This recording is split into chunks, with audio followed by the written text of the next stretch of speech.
Hi, everyone. Thank you so much for joining us, and thank you so much for your patience. Um, Perfect. Okay. So welcome to our 2025 Career Expo, and thank you so much for joining our session, Pathways into Art and Entertainment. My name is Alexandria, and I am one of the College Access Advisors here with Fulfillment Fund. Our theme for this year is Unlock Your Path, Discover, Connect, and Succeed. And tonight we'll be talking exactly about that. So we're going to talk about how to discover your pathways into entertainment, how to connect with mentors, opportunities, and how to build a career that feels authentic to who you are. Before we dive into getting to know our panelists and asking them questions, we want to thank our amazing partners who made this event possible. We want to give a huge thank you to AIT Worldwide Logistics for being our 2025 Career Expo presenting sponsor. We also want to give a big thank you for Cormac International and Phil Passione for their generosity as well. And for our panel specifically, we want to give a big thank you to Sony Pictures Entertainment for sponsoring this panel specifically, especially since our students are very much interested in getting more information about entering the entertainment industry and really connecting with individuals who are in this field already and really getting tips and just kind of hearing experience of how to break into this industry, right? And so students, quick reminder, making sure that you are engaging in the chat. Feel free to introduce yourself, your year, your college, or what you're studying. Make sure that you engage with our presenters in terms of questions, sharing your experience. If you agree with something that they mentioned or something that they said, make sure that you do that. We will be paying attention to both the chat and the Q&A for us to be able to select winners for both our scholarships and as well as our gift cards. So make sure that you do engage with our presenters through those forms. Our winners for the scholarships and our gift cards will be selected after the event is over. So make sure that you do that. And then at the end of our session, a short survey will pop up on your screens. Make sure that you do that as well, just because we want to make sure to get your feedback in terms of our workshop. We want to make sure that we're able to see what other industries you want to see in terms of our event, and then how can we improve that as well. And then that will be another chance for you all to win either a scholarship or a gift card as well. But now, kind of getting all the housekeeping items out of the way, I'm really excited to introduce our panelists who will be joining us here. And each of them bring kind of a unique perspective in terms of how they enter the field of entertainment. And so first we have Eddie Arakel, who is the current manager of Global Talent Acquisition Programs at Sony Pictures. Eddie has lots of experience in terms of leading global recruitment and developing pathways for early career professionals in both tech and entertainment. Also joining us, we have Joshua Gutierrez, who is a program manager at Netflix. Joshua began his career as a teacher on the Navajo Reservation. At Netflix, he focuses on inclusive recruitment and developing and helping students access opportunities. Lastly, but not least, we also have Alana Mayo, who is the president of Orion Pictures. Alana oversees Orion's day-to-day operations and is deeply committed to authentic storytelling that amplifies underrepresented voices. Under her leadership, Orion produces acclaimed films like Woman Talking, American Fiction, and Bottoms. Now kind of that I mentioned a little bit about who they are, what they accomplished in their current roles. I want to give our speakers a little bit of kind of share a little bit about their story, how they got started, and a little bit share a little bit more about their background. And so, Eddie, if I can start with you, I'm sure our students would love to hear how you got started, what drew you into the field. So if you want to kind of start us off there, that would be great. You bet. Thank you so much. And I love the chat, and the chat's going higher and higher in terms of attendees. Yes. Yay. Welcome. And I see Berkeley, Fullerton, all the schools that are kind of in the LA area. My name is Eddie. My parents call me Edmund. So when I'm in trouble, they're like Edmund, but my friends call me Eddie. So feel free to do that. I've been in the recruiting industry. Oh my gosh, I'm going to date myself for a very long time. Let's just put it that way. I started my career in retail. It was like goods, meaning like food specialty. And what I found was like, and I kind of grew in that space and was like managing, ended up like was an individual contributor at a I don't know if you all have heard of Pete's Coffee and Tea. Started there and kind of grew my career there a little bit early on. and was at a point where I was like the guy that was going in and opening their new stores, hiring the team, training the team, and then hiring the manager and moving on to something else or another store. And there was an intersection or like a crossroads in my career where I was like, well, what do I do now? And in that path, it was like district management, which I was like, huh, really my jam. But what I really liked were those career fair days where we would have like 17, 20, 30 people coming in, interviews and all those things. So literally, y'all, at that point, it was monster.com. It's a long time ago again. And I went in and was like, I want to be a recruiter. You could literally select what the job you were looking to get into was. A few days later, got a call from a gentleman from T-Mobile. And at that point, my career in recruiting took off. And what I'm trying to get at is it was intentional. It was very intentional for me to kind of jump into this space. And then as I grew, and as I kind of like grew my professional career at T-Mobile, I got a call from Google. Her name was Heidi Smith. She was a recruiter many, many years ago. I will never forget. And I looked at my LinkedIn message and was like, wait a minute, this is not for me. Because at that point, it was a very different environment. I was like, I don't have a college degree. I did not go to these schools that I thought these companies were recruiting from. And so there was like a little bit of imposter syndrome happening there. But the message was for me. And start out as a sourcer, which is essentially just finding talent and connecting them with recruiters. And my career kind of launched there a little bit in the recruiting space, started managing teams. Got the pleasure of working with Joshua here for many, many years, both from like afar, and then we were on the same team together. So when we saw each other on this panel, we were like, oh my God, full circle, yay. And so the reason that I do this job and the reason that I've been here in the industry for 20, 30 years is because I know there's a lot of people like me out there that may have non-traditional paths. And there's a moment that comes when you can connect with someone and just say, no, this message is for you. This seat at the table is for you. So that's what kind of gives me life and hope and excitement. And what else can I say? My background's tech. And I'm in entertainment. I've been in entertainment for 5 months now. I left Google for a bit, and I joined this organization. So I think that it's a good example that even if you don't have the background, especially for the emerging talent space, there are transferable skills, and we can talk a little bit more about that when the questions come up. So when you're thinking about opting in or opting out, I encourage folks to look at giving themselves the prowess and power to opt in, and you never know what's going to happen on the other end.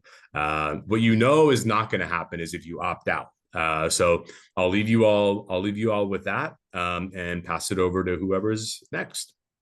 Yeah, absolutely. Thank you so much for sharing. I think you share a lot of advice that we give our students and when we do our check-ins with them in the fall and spring, which is great that you brought it up. And I'll definitely piggyback eventually once we get to some of the questions. Alana, if you want to go ahead and share a little bit about yourself and kind of how you got to this Sure. industry, that would be great. I have had for a very long time, from being just kind of a nerdy, avid reader and watcher of things in my youth, just a real love and dream and hope that one day I could work in entertainment. And I wasn't really sure what that looked like. I knew you could be an actor or director or writer, and I didn't have a talent at any of those things, which I discovered at a young age, which I'm grateful for. And so when I was in college, I went to a school called Columbia in New York and was very fortunate because this was early 2000s and there were still a smaller number, but a good number of film companies in New York. And I had incredible internship experiences with PBS and Lee Daniels, the producer and director, and Tribeca, Robert De Niro's company, and DreamWorks. And I got all of this exposure of these jobs that I didn't know that existed that were kind of a combination of business and creative.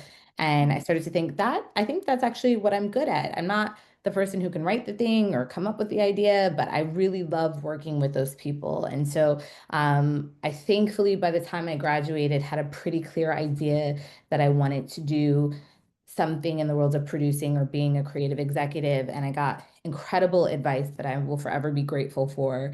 And this is not the advice that I would give today because the business has changed a lot in the past 20 years, but the advice was so helpful of move to LA and you'll start as an assistant, maybe at an agency or with a producer, and then you'll work your way up to this and work your way up to that. And I've pretty much followed that path for 20 years. And so I've worked as a studio executive. I started as an assistant. I was an assistant for a very, very long time. Like I was definitely ground floor, didn't make any money. Like it was a kind of surprise. I look back on that time and I don't know how I managed to survive in LA for 5 or 6 or 7 years doing that. And then I just, I met wonderful people who really invested in me and taught me so much and sponsored me for opportunities and mentored me to opportunities. And I just worked my way up until I was able to be a studio executive. And that has led me all the way to now where I get to run a studio label and get to hire other incredible, smart people who still have the passion and the dream. So I'm so excited to see all of the things that you all are studying in the chat. But for those of you who are still pursuing careers in the creative arts, I think that's incredible. I think it's going to be so important, for our future. Thank you. And then Joshua, you want to share a little bit about your journey and kind of how you got entered the entertainment field as well? Yeah, definitely. So it's really exciting. There's a lot of connection points here. Obviously, Eddie and I work together. Eddie was actually my boss at Google, which is exciting. I'll talk about that in a bit too. And then just hearing about Alana and how awesome it is to be the president of a studio is so incredible, and so excited for Hedda, by the way. And also, I love Caddyshack, so Orion, it's great.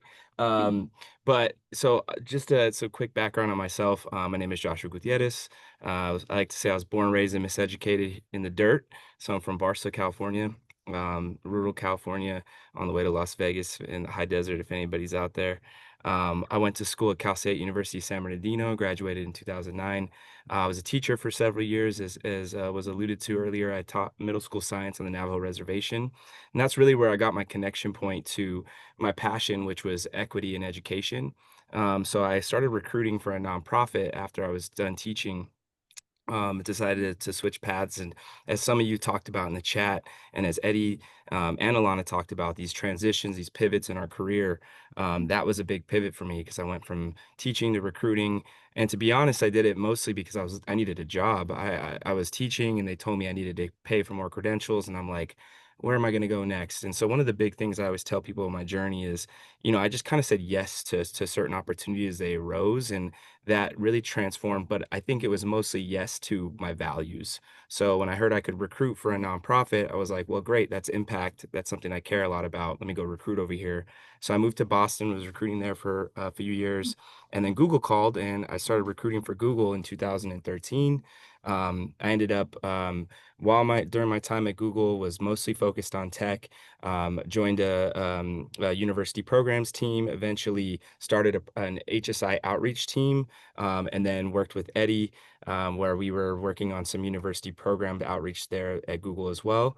And then around 2022, Netflix called and said, "Hey, we see you're doing really great development work at Google. We'd love for you to help us build our technical development program here at Netflix." And I didn't have any entertainment background, but once again, was kind of like, oh man, this is, following my values. I wanted to build a program for underserved and underrepresented students like myself, which has always been my passion, is finding people like myself and helping to demystify pathways for them. And so I came to Netflix and started the Pathways program. And it was a technical development program to train underrepresented college students to prepare them for our internship and new grad roles. And we were super successful.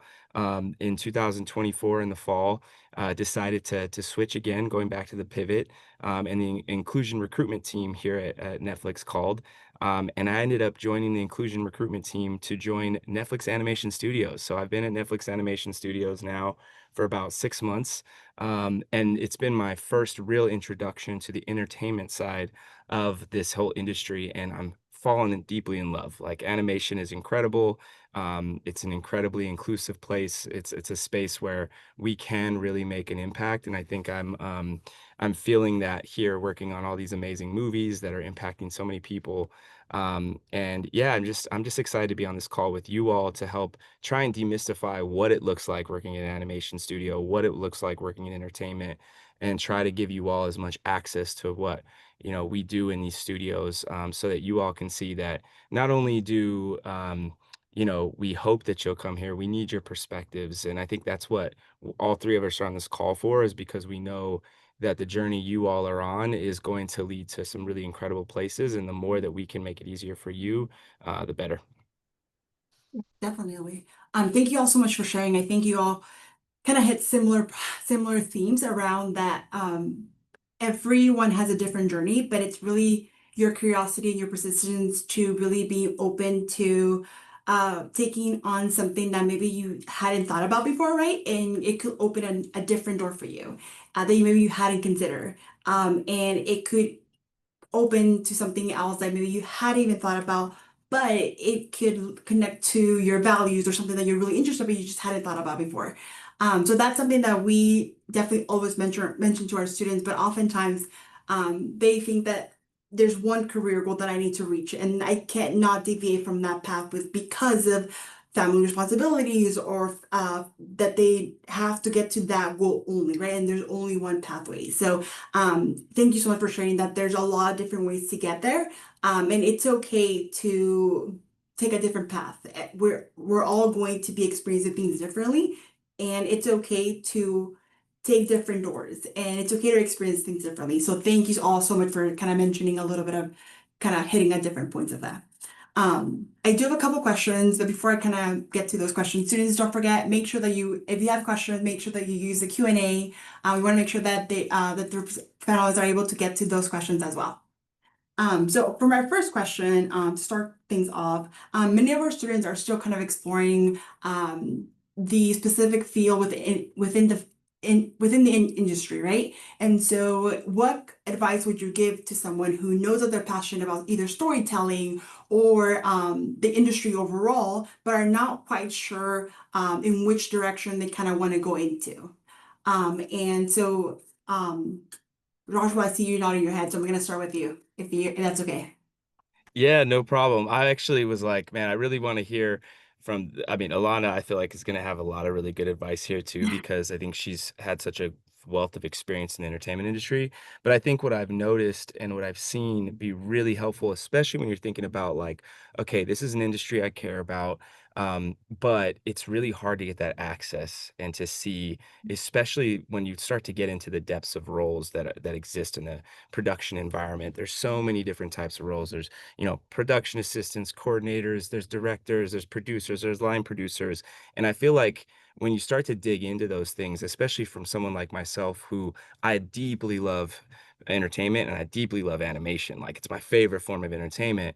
But growing up, or even just recently, before I joined animation, I didn't know where to start to look at these roles or these opportunities. And so you all, in your experience, what I've seen that has helped me, it's almost like reminds me of when I was a teacher, and sometimes I would teach ideas. I'd be like, let me learn this for myself first, and then I could teach it the next day. That's how I feel right now. I'm like, what I've been doing is I've been going to the movies that I love and I look at the credits and I actually just go through and try to identify like, okay, I see this like VFX artist. Like, what is it that they're actually doing in this film? And I try to look them up. I look up what they're doing. I look where their placement in the film.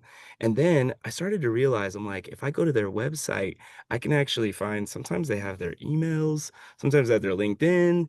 And I really started to realize like folks in this industry, not always in all of entertainment, I would say this is an animation thing I've noticed, are really friendly and willing to connect with you. And so that's one way that I've actually started to like build a network in this space, is actually just looking at the credits of films and seeing like, what is it that these folks do? And do they have a LinkedIn and can I connect with them? Now, I'm in the industry, so it's different, right?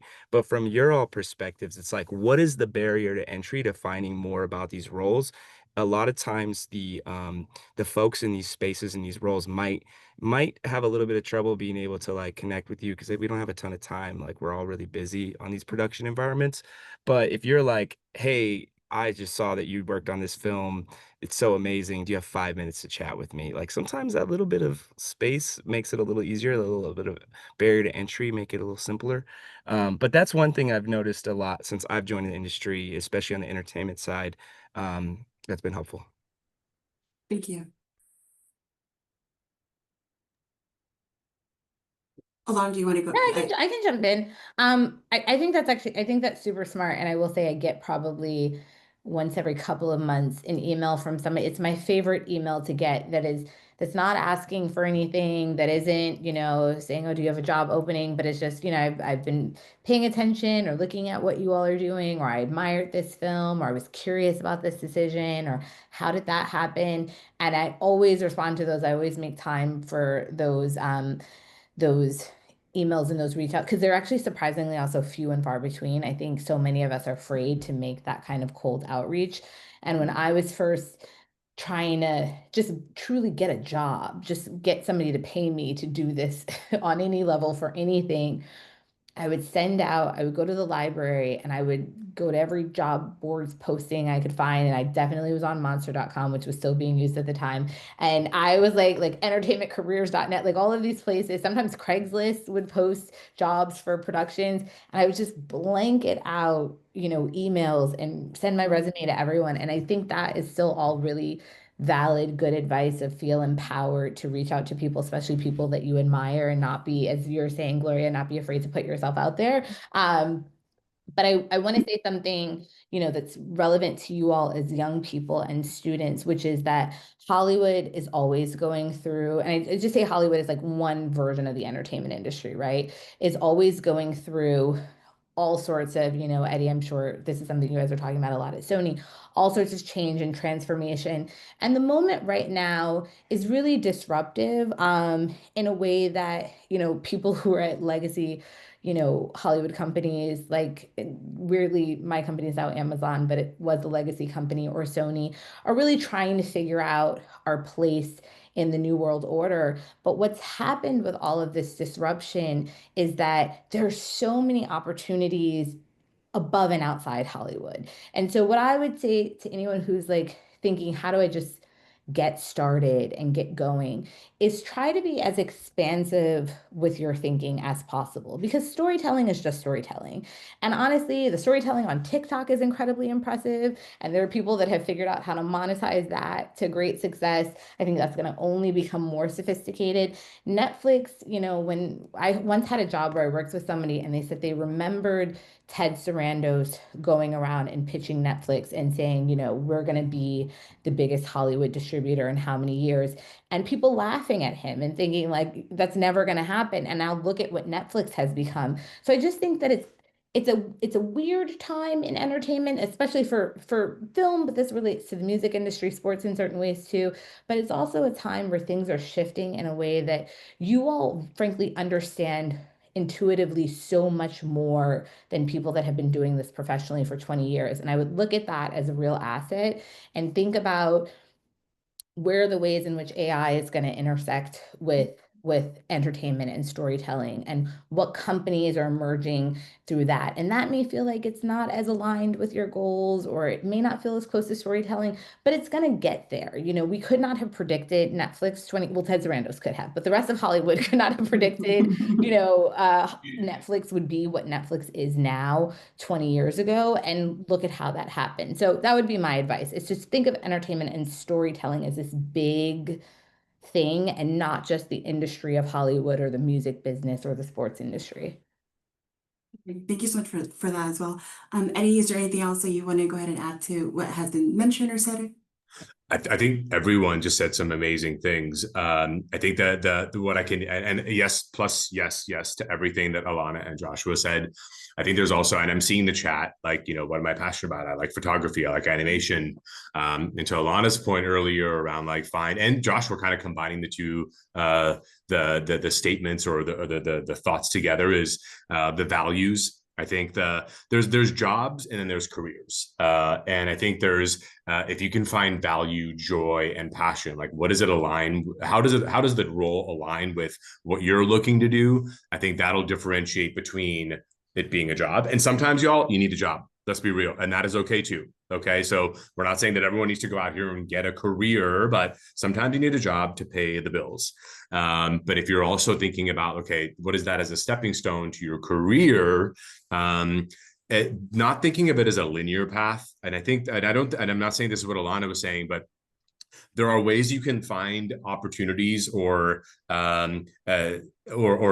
things to do to refine the storytelling, the visual aspect of the things that you're doing, and then leverage that as a means to break in, tap, and say, I did X and it aligns with this role at, I don't know, Columbia Pictures, this internship.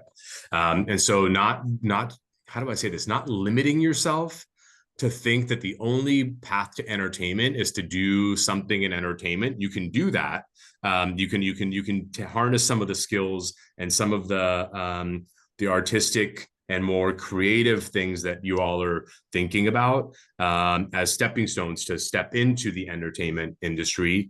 But also remember that the entertainment industry is also a business. So if you're like a finance person on this call, if you are, I don't know, a strategy ops person on this call, if you're, to Alana's point, if you're studying something in computer science and have a leg in AI, there are roles available because it is a core, there are support functions. And this is where my job comes in. We have finance, we have IT. And so not only thinking that the only path to entertainment, one is the creative, but the other paths that if you really want to work at a company are some of the foundational business types of roles. So, and I think a lot of times people forget that, like oh my gosh, there's a, again, I'm going to say this again, but there's a finance team that manages our stuff. So not thinking that that you have to be the next whoever to ultimately join an entertainment company. There are multiple roles and multiple opportunities because it is ultimately at the end of the day a business. But to Alana's point, I think there's a moment happening, and for what I see here happening is us looking at how to leverage technology and how to leverage tools effectively, responsibly.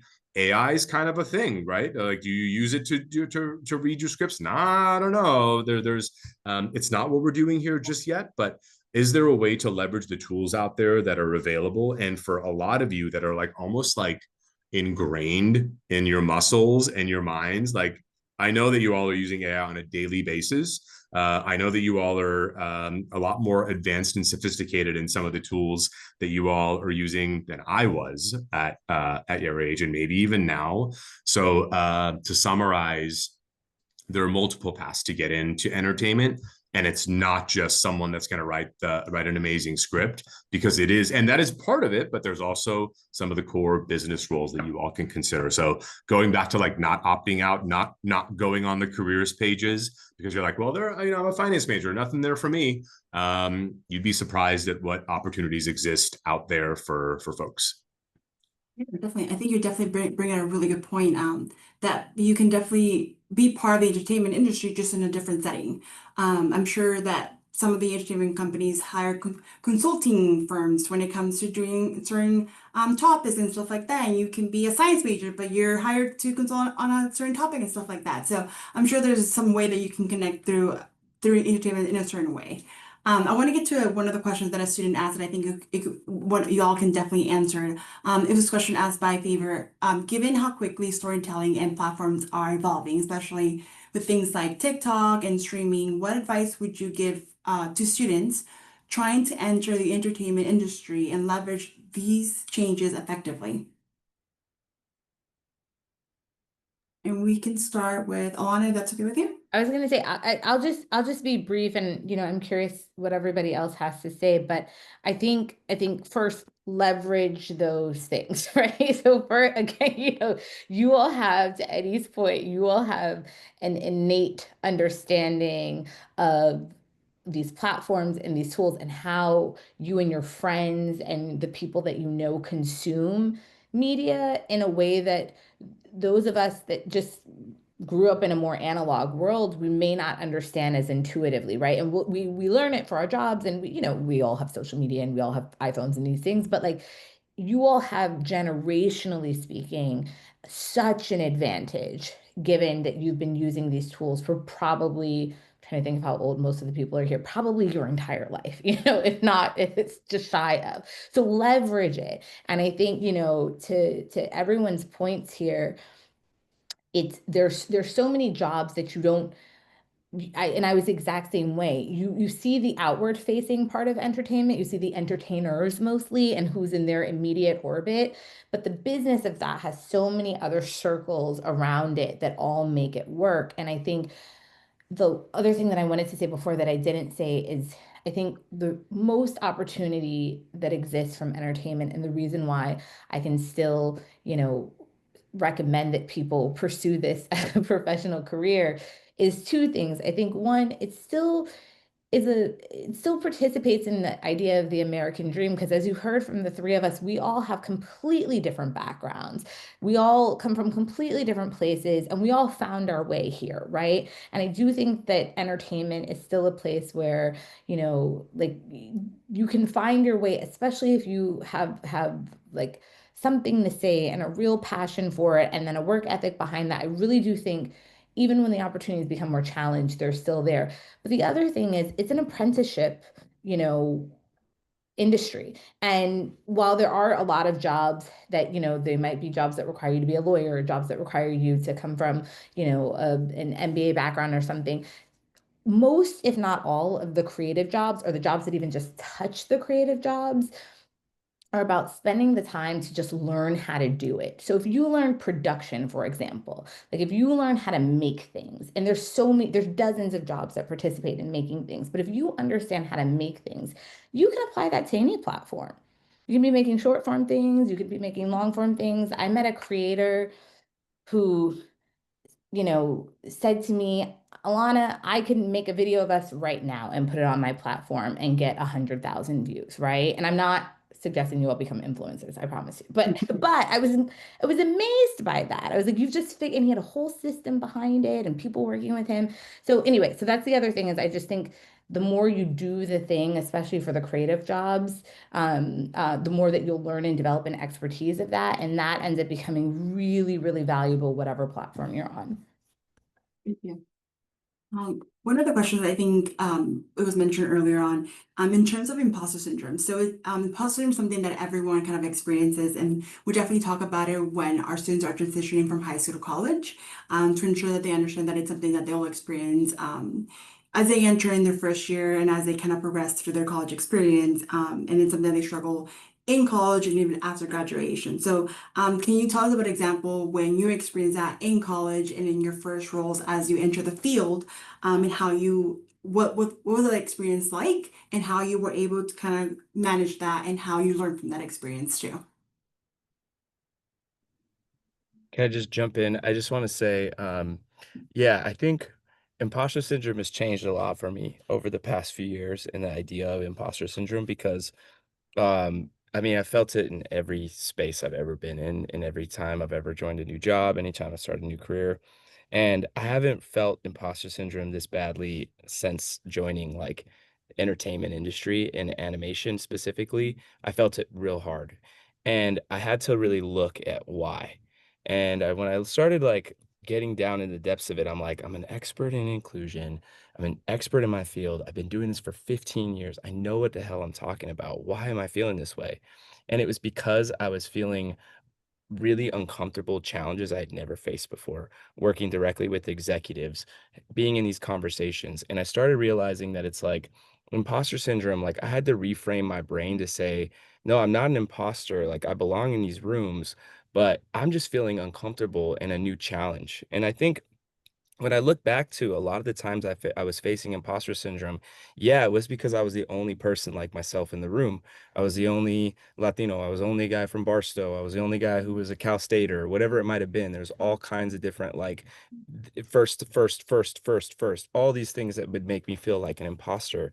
But if I go back and look at those situations, all of them were just me challenging myself and being in new environments and doing something different every single day and trying to problem solve things that were new.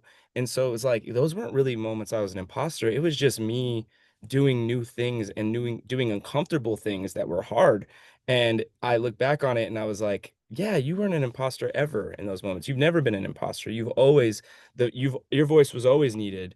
And I think that's what I would just really share with all of you, regardless of like, a big piece of feedback I got about imposter syndrome years ago is, you're not you're not the imposter in the room. You're the voice that was missing.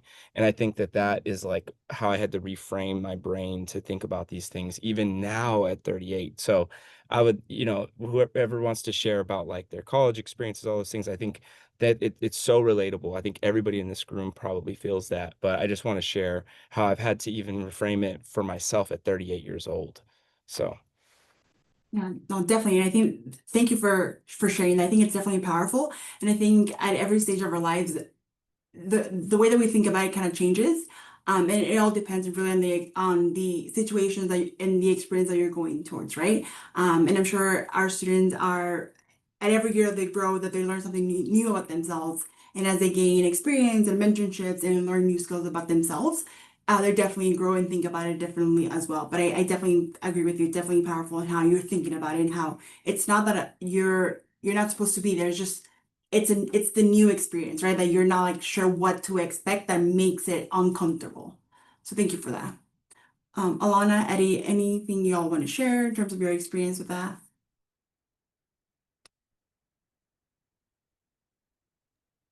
I'm happy to. I love what Josh said around like flipping it a little bit, flipping it that it's not about um, you. And I think I can just speak for it's like a lot of I statements. I think in this one, I think I am like the hardest on myself. And I am the one that is like, okay, like I can sit there, y'all, and pick myself apart and go back and forth around like the word that I said. Or example is I had a session today with some of our folks, and it was some news that wasn't like exciting to hear. Let's just put it that way. We were talking about what is real and what is happening in terms of like the I don't know. So we're just gonna leave it at that. It was not news that was like, yay, Eddie, oh my goodness. And so I walked out of that room and it was like on the way back, it was like 30 minutes. I kind of like walked around a lot, walked around again. I was like just picking myself apart at the end.